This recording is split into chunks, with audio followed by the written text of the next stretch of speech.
It is Sunday, April 13th, 2025, and in this week's edition of Sunday Sofa Time, we're talking about how it seems to me that people who have like a blatant disregard for everybody around them just seem to enjoy life more.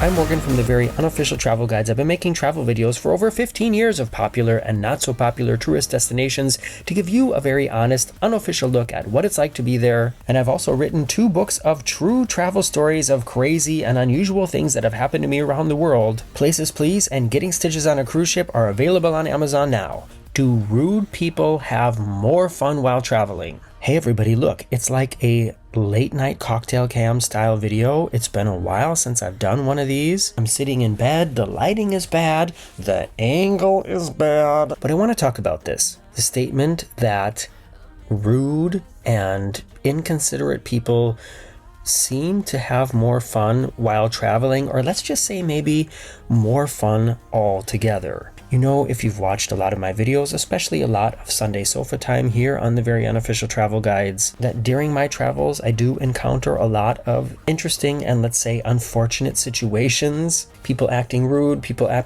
acting inconsiderate, and just in general in ways that would make me personally feel so uncomfortable if somebody noticed me doing something like this, acting this way, or treating others this way. And I can think of a few examples that I've experienced on this journey already as well. I'm currently on the Silja Serenade ferry, which is a ferry that goes between Helsinki, Finland, and Stockholm, Sweden, back and forth, back and forth, back, forth and forth. We're my 90s kids out there. And for instance, today when I was walking around Helsinki, I was looking for some place to have a coffee and get like a sandwich for lunch. And I found a perfect place, a smallish cafe. And from the outside I could see, okay, there are a lot of people in there.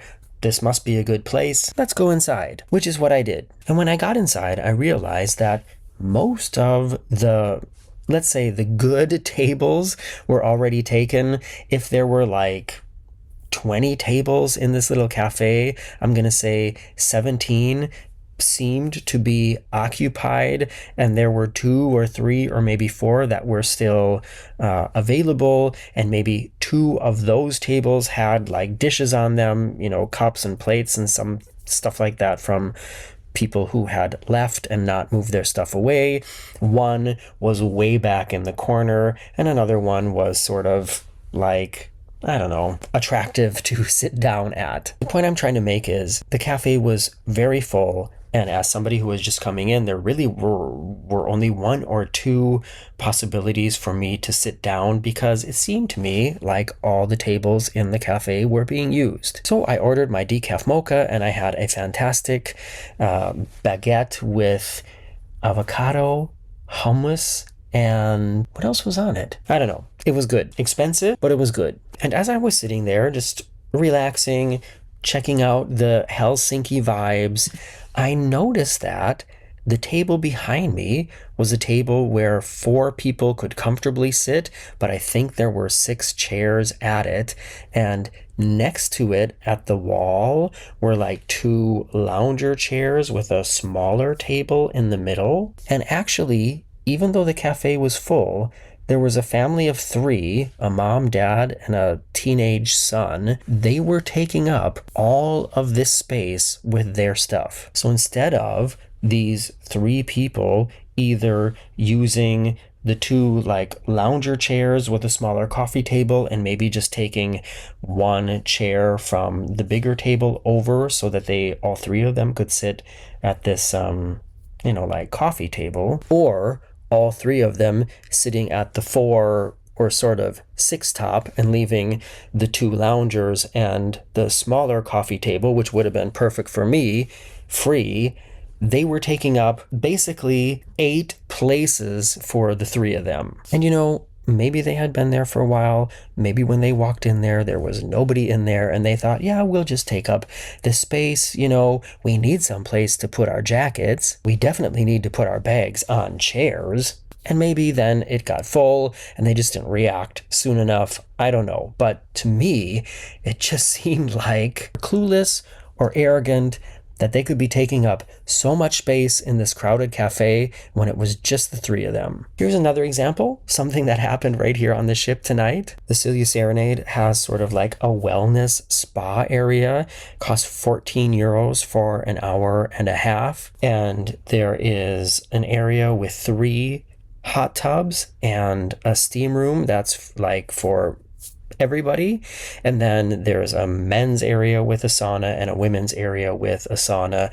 And there are signs all over the place that say no telephones allowed, no computers allowed. And in fact, in the sauna, as I'm used to as somebody living in Northern Europe, when you go into the sauna, you're usually naked. So it's obvious that that is a place where you shouldn't be walking around with your telephone, because every telephone nowadays has a camera on it. The front area of the spa with the 3 hot tubs and the steam room, that was a mixed area where people were supposed to wear swimwear, but also signs in several areas saying no handies allowed, or no cell phones allowed. Sorry, we call them handies. They are pretty handy. And so I had been in the sauna 1 or 2 times, and I was out in the mixed area.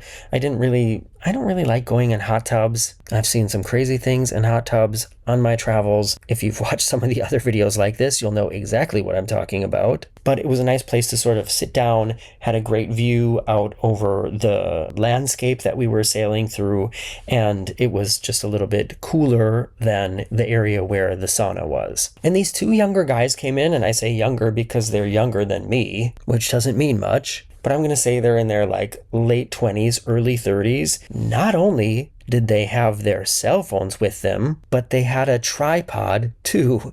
And they got into one of the hot tubs, set up their cell phones on a tripod, and then either recorded a video or went like live on Instagram in the relaxing wellness area where it was very clear to see that cell phones were not allowed. I mean, they set up a tripod. Their goal was to live stream or record something in the hot tub, so good for them. They succeeded at their goal, but they were not alone there. There were other people around in their bathing suits in this relaxed area where it's actually supposed to be kind of like quiet and peaceful. And they just did not give a F about anybody else there or about any rules that they should have been following. And that's the kind of situation where I think, okay, they have so little, I don't know how to describe it, so little sense of care about the people around them, so much of a sense of entitlement. There's so many ways to describe it. I could never, in that situation, do that.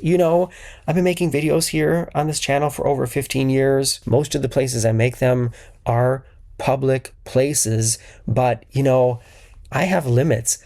I definitely don't want to affect or negatively influence anybody else's vacation. And the thought of me bringing a tripod and setting up my camera next to a hot tub where there are other people sitting there, I just can't imagine doing that. And yeah, so I don't have any like cool hot tub content. I have to wait till I get back here into my cabin and film here in my bed at like 11 o'clock at night, but I don't think I'm negatively affecting anybody else's trip, so that makes me feel better. And that's the question. If I didn't care about all these things, I think we just ran over a whale. The ship just had a really big shake. So are these people having more fun? These people who just are so tuned out to everybody else around them? I kind of think they are. And I also wonder, okay, should the rest of us just stop caring and just have a good time regardless of how we affect the people around us? That might mean we end up having more fun for a while, but personally, I think that the place where it would lead to would end up being way, way less fun. I will be disembarking this ferry tomorrow in Stockholm and flying home. I've made a video about getting to Stockholm with the aborted landing in Amsterdam and this teeny tiny hotel room I stayed in for 180 euros for the night. I've also made videos about this quaint little cabin with the promenade view, which is right back there behind that curtain, as well as a tour around most of the entire ship. And this is a really fascinating seagoing vessel that looks a lot like a Royal Caribbean ship, but this ship with the promenade that it has in the middle was actually built before any Royal Caribbean ship was built that looks like this. So if you want to see any more of those, check out my library, and please make sure you're subscribed and give this a thumbs up before you go. I'm Morgan from the Very Unofficial Travel Guides. See you soon.